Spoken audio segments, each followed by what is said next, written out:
누군가 여러분에게 사랑해요 또는 사랑합니다 라고 하면 어떤 느낌이 드시나요? 사랑한다고 말하는 사람의 두근거림, 쑥스러움, 진심이 느껴질 수도 있고요. 또는 얼굴이 붉어지는 모습이나 그 사람이 하는 말에서 느껴지는 그 떨림, 이런 것들도 알 수 있게 되겠죠. 단지 사랑한다는 말을 들었을 뿐인데 이렇게 떠오르는 것이 많고 느껴지는 것이 많습니다. 국어사전에 나오는 사랑한다 라는 한 줄의 뜻풀이가 떠오른다기보다는요, 여러분들이 불편함을 느끼시는 이 눈밑 떨림이라는 증상도 다르지 않습니다.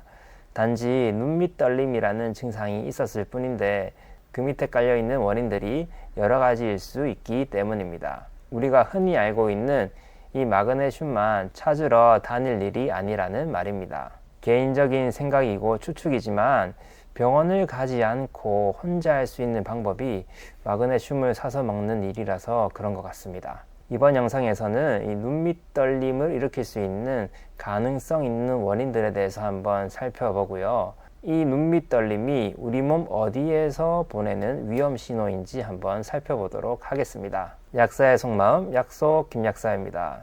갑자기 눈밑이 움찔움찔거리면 여간 신경 쓰이는 것이 아닙니다. 저도 가끔 피곤할 때면 눈밑이 움찔움찔거리고 실룩거리곤 하는데요. 신경 쓰이는 거를 넘어서서 딸꾹질이 안 멈추는 것처럼 정말 불쾌하더라고요. 약국에 오셨던 분들 중에 이런 증상을 많이 겪으셨던 분들이 계셨는데 그분들의 마음을 조금은 알 것 같았어요. 그분들은 워낙 증상이 심하셔서 이 남들의 시선조차 너무 의식이 된다 하시더라고요. 왜냐하면 눈이 계속 파르르 떨리니 이 눈을 쳐다볼 때마다 자신의 이 눈밑 떨림만 자꾸 보는 것 같다는 생각에서 말이죠. 그런데 이런 증상이 나타나면 제일 먼저 찾는 게 마그네슘인데 이 마그네슘을 찾는 게 아예 틀린 것은 아닙니다. 가끔 유튜브를 보면 이런 눈밑 떨림의 진짜 이유는 마그네슘이 아니라고 하는 영상들을 많이 볼 수 있는데 거기에서 말하는 이유를 다시 들어보면 사실은 마그네슘과 직간접적으로 연관이 되어 있는 경우가 많더라고요. 예를 들어서 커피를 마시는 거, 음주를 하는 거, 스트레스 받는 거, 피로한 것을 많이 언급을 하시던데 사실 이러한 상황이 되면 우리 몸속에 있는 마그네슘들이 몸 밖으로 잘 빠져나가는 상황이 됩니다. 이러한 내용들은 제가 앞전에 올려드렸던 마그네슘 관련된 영상을 보면 쉽게 알 수 있습니다. 사실 이런 상황에서는 마그네슘을 조금 보충해주면 눈밑 떨림이 쉽게 사라질 수 있어요. 그래서 이번 시간에는 이 눈밑 떨림의 진짜 이유는 이 다른 유튜브 채널에서 많이 언급되었으니까 저는 진짜 이유를 말씀드리도록 하겠습니다. 그러기 위해서는 먼저 근육의 경련이 왜 일어나는지부터 알아보는 것이 좋습니다. 눈 떨림도 일종의 근육 경련으로 볼 수 있거든요. 근육 경련은 근육이 비정상적으로 수축하거나 떨리는 증상을 말합니다. 이러한 근육을 움직이게 하는 게 신경인데 신경은 이해하기 쉽게 우리 몸속에서 신호를 전달하는 통로라고 보시면 되겠습니다. 근육까지 신호를 전달하는 것을 비유적으로 설명을 드려볼게요. 그 TV의 예능 프로그램을 보면 우리 말 전달하는 게임 있잖아요. 사람들을 일렬로 쭉 세운 다음에 이 한쪽 끝의 사람이 반대쪽 끝 사람에게 말을 전달하는 게임이죠.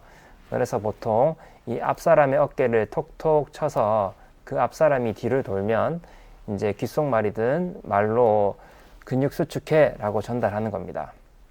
그걸 전달받은 사람이 또 자신의 앞사람에게 어깨를 톡톡 치면서 근육 수축해 라고 전달하는 과정이 이쪽 끝에서부터 이 반대쪽 끝까지 쭉 단계별로 진행이 된다고 보시면 되겠습니다. 자, 이런 신호 전달 과정에서 문제가 생기면 근육의 경련이 일어나게 됩니다. 어떤 문제들이 있는지 한번 살펴보도록 하겠습니다. 자, 저의 앞사람이 그 앞사람에게 근육 수축해 라고 말을 전달하고 있는 와중에 제가 빨리 다시 두드려서 근육 수축해 라는 말을 또 전달해야 되니까 계속 두드리는 상태입니다. 이렇게 성질급하게 앞에 과정이 끝나지도 않았는데 이렇게 두드리는 과정이 진행이 되게 되면 이 근육의 경련이 일어나게 됩니다. 그리고 내가 앞사람을 이렇게 톡톡 치려고 하는데 누가 내 손을 잡아 끌어내리거나 어떻게 잡아 당기거나 이렇게 방해를 하는 것도 근육 경련을 일으키게 하는 원인 중에 하나이고요. 그리고 제가 너무 힘이 없어서 팔을 이렇게 못 들어 올리는 것도 신호 전달에 문제를 일으킵니다. 그래서 또 근육 경련이 일어나고요. 화장실이 급해서 빨리 갔다 와서 복귀를 해서 이 게임을 다시 진행을 해야 되는데 화장실을 갔는데 이제 돌아오지 않는 경우가 있어요. 그런 경우에도 근육 경련이 일어납니다. 그리고 근육 수축해 라는 말을 해야 되는데 이 목이 쉬거나 목이 말라버려서 이 말을 못하게 되는 경우, 그때도 이 신호 전달이 안 돼서 근육 경련이 일어나게 되고요. 그다음에 마지막으로 제가 이제 팔을 다쳐서 팔을 들러 올릴 수 없게 된 상황, 이 상황에도 근육 경련이 일어나게 됩니다. 자, 이런 비유적인 상황을 다른 말로 한번 바꿔보겠습니다. 제일 첫 번째 상황은 신경이 과도하게 흥분되어 있는 경우라고 볼 수 있습니다. 두 번째 상황은 주변 근육이 비틀려 있어서 내가 신호 전달하는데 방해를 받고 있고 근육을 이완 수축하는데 방해받고 있다, 이렇게 보시면 되고, 그 다음에 세 번째는 이 근육에 제대로 된 영양 공급을 받지 못한 혈액순환 장애가 일어났을 때라고 보시면 되고요. 그리고 네 번째는 이 근육 활동 이후에 생기는 노폐물을 제거를 잘 못하는 이 정맥 림프 순환에 장애가 생겼다고 보시면 되겠습니다. 그리고 다섯 번째는 제대로 된 수분 공급과 제대로 된 미네랄 공급이 이루어져야지 이 신호 전달이 잘 되게 되는데 그것이 되지 않는 상태, 즉 체액 균형이 깨진 상태에서는 근육 경련이 일어난다, 이렇게 보시면 되겠고, 마지막으로 이 신경세포 자체가 손상이 되었을 때 이 신호 전달이 되지 않아서 근육 경련이 일어난다고 보시면 되겠습니다. 이 앞에 언급드렸던 6가지 내용이 근육을 뭉치게 하고 경련을 일으키게 하는 원인이 될 수 있습니다. 그래서 어떤 사람이 약국에 방문하셔서 약사님, 다리에 쥐가 났어요, 근육이 결려요, 담에 결렸어요 하면 위의 원인들을 쭉 떠올리면서 환자와 대화를 합니다.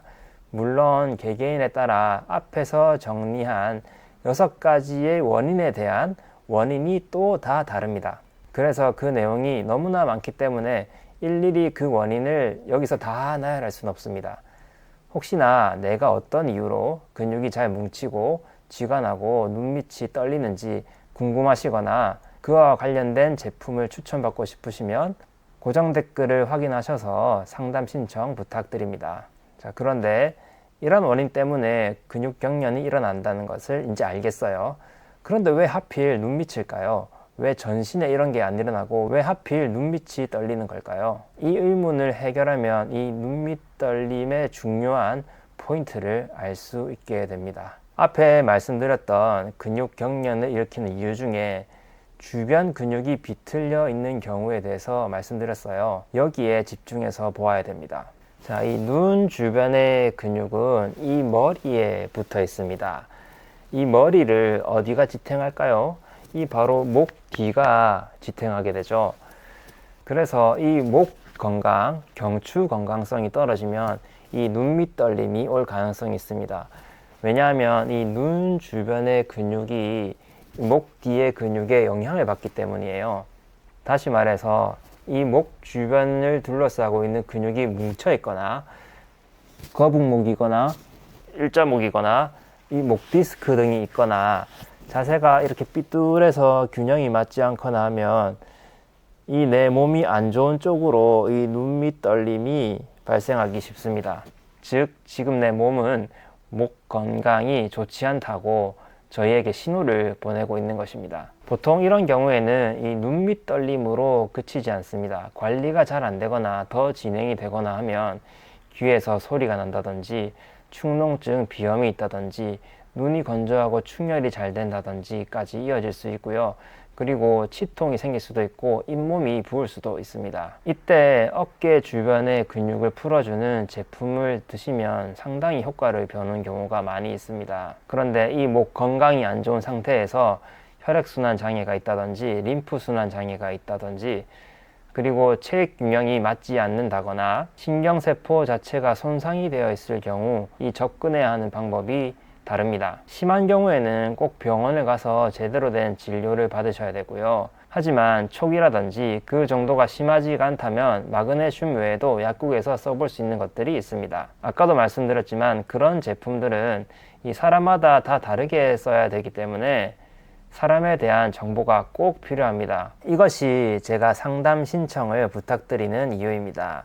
지금 당장 고정 댓글로 가셔서 상담 신청 부탁드립니다. 그 전에 앞서 언급드렸던 그 6가지의 원인을 예방할 수 있는 대표적인 방법에 대해서 말씀드리도록 하겠습니다. 첫 번째로 신경이 과도하게 흥분되어 있는 경우를 피하기 위해서는 커피나 카페인 음료를 피하시는 게 좋습니다. 그리고 스트레스를 불러일으키는 상황을 피하셔야 되고요. 그리고 대사를 과도하게 올리는 그런 약물들을 피하셔야 됩니다. 예를 들어서 다이어트 약이 있습니다. 그리고 찬 음식, 밀가루 음식, 기름진 음식, 혈당 관리, 콜레스테롤 관리, 혈압 관리 이런 것들이 잘 안 될 경우에는 이 혈액순환 장애나 림프순환 장애가 일어날 수 있습니다. 그리고 무리한 신체 활동 후 적절하게 쉬어주지 않는다면 이 주변 근육을 비틀게 해서 이 안면 근육이나 눈 주변 근육에 영향을 미칠 수가 있거든요. 그래서 꼭 무리한 신체 활동 후에는 휴식이 필요하고요. 가급적이면 이 신체 활동을 무리하게 하지 않는 것이 좋습니다. 특히나 어깨나 팔을 쓰는 행동을 조금 적게 하시는 게 좋습니다. 체액이 불균형한 상태를 막기 위해서는 적절한 미네랄 섭취가 중요합니다. 그리고 적절한 수분 보충도 중요합니다. 그래야지 체액 균형을 잘 맞출 수가 있고요. 우리 몸에 수분을 빼앗는 이뇨작용이 있는 커피나 술의 섭취도 좀 제한을 하시는 게 좋습니다. 그리고 마지막으로 이 신경 자체가 손상되는 것을 예방하기 위해서는 항산화제 섭취가 필수라는 거 꼭 알아두시면 좋겠습니다. 이번 영상에서는 눈 밑 떨림에 대해서 한번 알아보았습니다. 근육 경련을 일으킬 수 있는 원인도 한번 알아보았고 왜 하필 이 근육 경련이 눈 밑 떨림으로 나타나는지도 한번 알아보았습니다. 뒷목 건강, 어깨 건강 잘 관리하셔서 눈 밑 떨림을 잘 예방하시길 바랍니다. 무엇보다도 중요한 것은 좋은 생활 습관을 꾸준히 유지하는 것이라는 점 꼭 알아두시고요. 다음에 또 뵙겠습니다. 약속!